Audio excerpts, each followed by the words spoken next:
The poem Revelation was written in 1976 by Unitarian Universalist minister Clinton Lee Scott. He wrote, "Truth comes in small installments. Seldom does it break forth in fullness upon a darkened world. Revelation is not a once-for-all disclosure. It is the product of long, laborious, and often spurned discovery. It is found by philosophers, scientists, homemakers, and just anyone who lives a thoughtful life. Truths are ever building and ever built upon. As fallen leaves form new soil, truths of former seasons become the compost that sprouts new growth. Truths make their way on an unmarked course through the wilderness of ancient error. Their encounter is with imposing authorities and the hobgoblins of distrust and fear. Dogmas of yesterday become the doubted notions of today, revered orthodoxies of the past, the rejected fables of the present. We do well to cherish our meager wisdom and hopefully await a deeper understanding. For truth comes to earth in small installments." Truth. You may know that Unitarian Universalism is a covenantal faith, a faith that centers not around doctrine, especially not around doctrine around supernatural things, but around covenant, promises we make to one another. So to join in the Association of Free Congregations, that is the Unitarian Universalist Association, congregations sign on to a covenant with one another, part of which is our 7 principles. We as congregations promise one another to affirm and promote these principles. You can find them at uua.org or in the front of the gray hymnal or on the new vuu.org. But today, one of those principles is our focus. We covenant to affirm and promote a free and responsible search for truth and meaning. I want to deliver 2 reflections today, each about half the length of a regular sermon. Don't get concerned. The first on truth, the second on meaning. What exactly is truth? Have you ever tried to answer that question? There's a great little mind teaser that illustrates the difficulty. So this is one of those times when you're invited to talk to the minister during the worship service. What am I holding here? That was quick. Good. All right. And what color is this apple?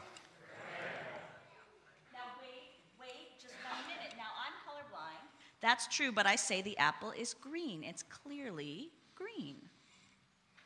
But that's not the truth. With all due respect, you said yourself you're colorblind. We say it's red, you say it's green, but your vision is flawed, so it's clearly red. Maybe.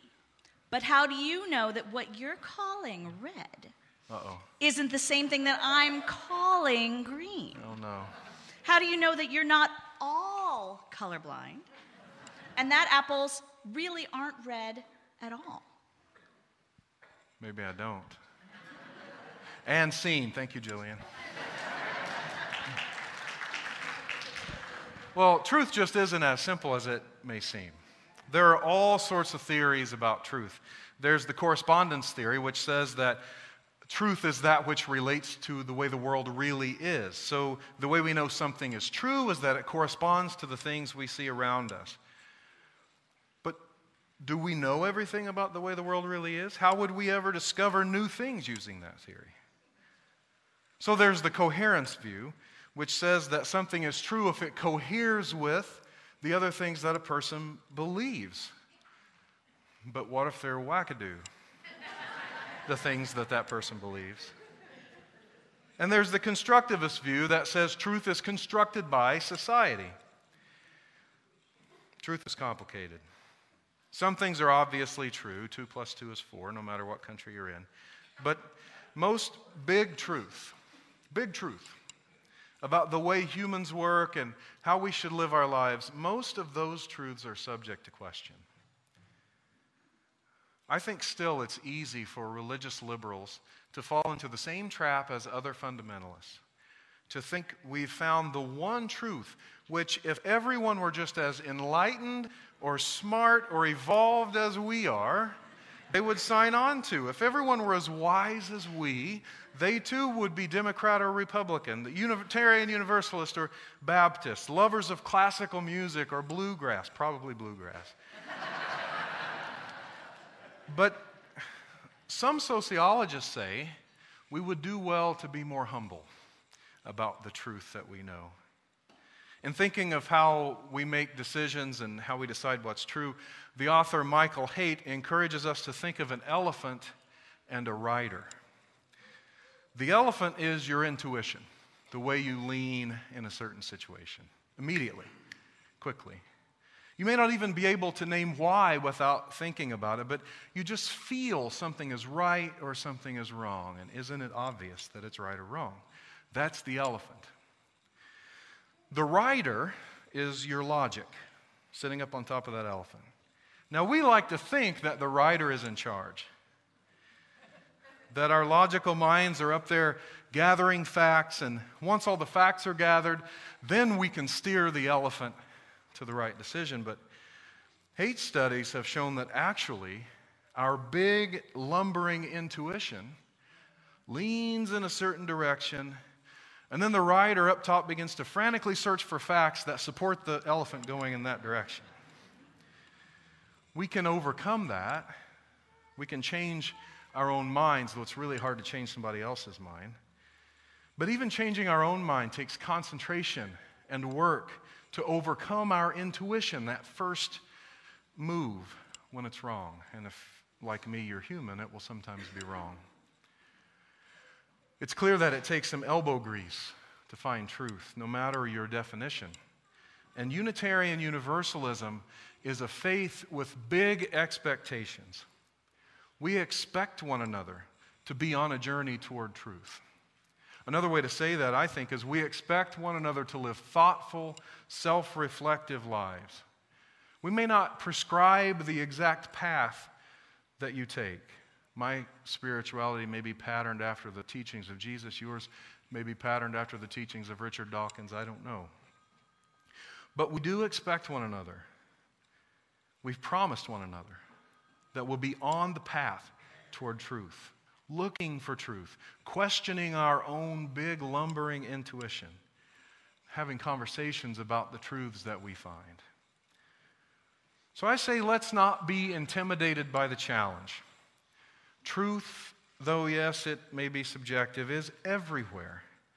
In poetry and in science and in that thing your loved one said that caused you to rethink your position. It's in the stars and the planets and life itself. So let us, I say, develop curious minds that drink in the truth around us, make it part of who we are. Let us love the truth where we find it, even if we hold it loosely, and tell our truths to one another. And truth will not fail to appear here and there on earth in small installments. Amen. There's an ancient story, some of you have heard me tell before. It's from the Taoist tradition. It's the story of an old farmer who had worked his crops for a lot of years. His back was bent and his hands were stained with the work. One day his horse ran away. The only horse he had to pull his plow. He relied on this horse for his livelihood. When they heard the news, his neighbors came running to his house to express their concern. Such bad luck, they said. But the old farmer didn't seem to share their worry. He just said, maybe. The next morning, the horse returned, and miracle of miracles, it brought with it 3 other wild horses. Now, the farmer could plow 3 times more rows than before, get 3 times the return on his planting. Out his window, the farmer saw a commotion. Here came the neighbors again. How wonderful, they all exclaimed. The universe has truly blessed you. The old man replied, maybe. Well, wild horses don't just come to you ready to pull a plow. They have to be trained. So the next day, the farmer's son hopped on one of the wild horses and began to train them. But as he was riding it around, it reared up and threw him off. And he broke his leg. And here come the neighbors again to offer their sympathy on the farmer's misfortune. How awful to have a son hurt this way, they said. It's a terrible thing. And the farmer just said, maybe. The day after the accident, military officials came to the village to draft young men into the army. When they saw that the son's leg was broken, they passed him right by. He didn't have to go. Can you guess what happened next? Here come the neighbors congratulating the farmer on how well things had turned out. His son was spared. What a wonderful day. And the farmer just said, yeah. Would you like a better ending? Well, Taoism isn't interested in that. And life doesn't seem to be either. Our lives don't offer us one clear meaning all tidied up in the last scene. We are constantly making and remaking meaning in the course of our lives. The story of the farmer reminds me of something important when it comes to making meaning. His neighbors were all too happy to tell him what everything in his life meant.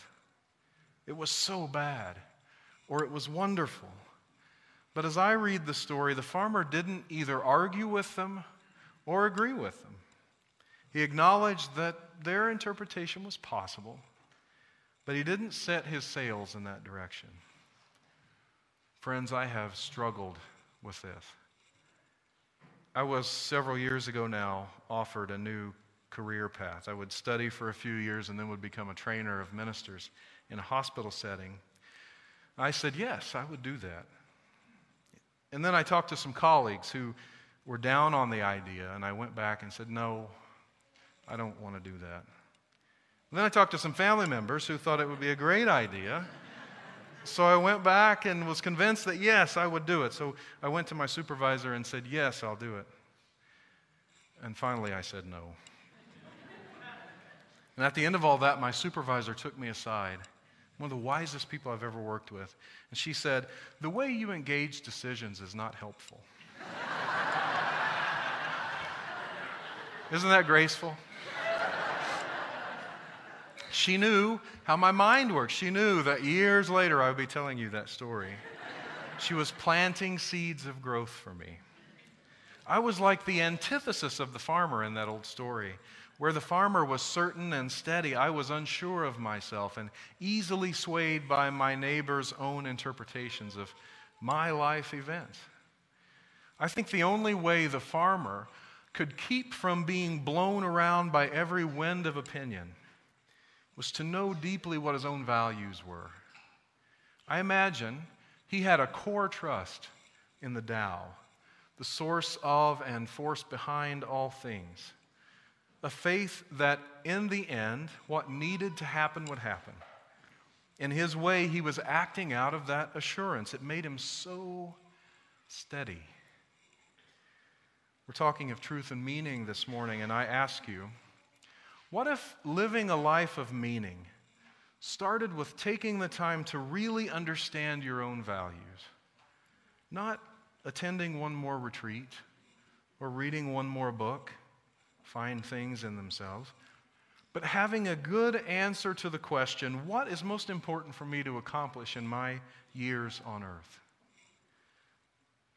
That's not, of course, where much of our culture tells us we should find meaning. We're invited by commercials to find meaning in our belongings and having nicer or bigger or newer things than our neighbors or than we had last year. Or a different job, another rung up the ladder, then life will have meaning. All those messages can be like the neighbors who ran to the farmer with a new meaning for everything that happened. You and I figure we have somewhere between 80 and 100 years here, if we're lucky. Some of us won't make it that far. Such a brief time to work as hard as we can to make our aspirations and our actions match, at least as much as we can. That is what this faith is really all about. As individuals and a community on the search for truth, applying what we find, making meaning all along the way, as individuals and as a community. May it be so. Amen.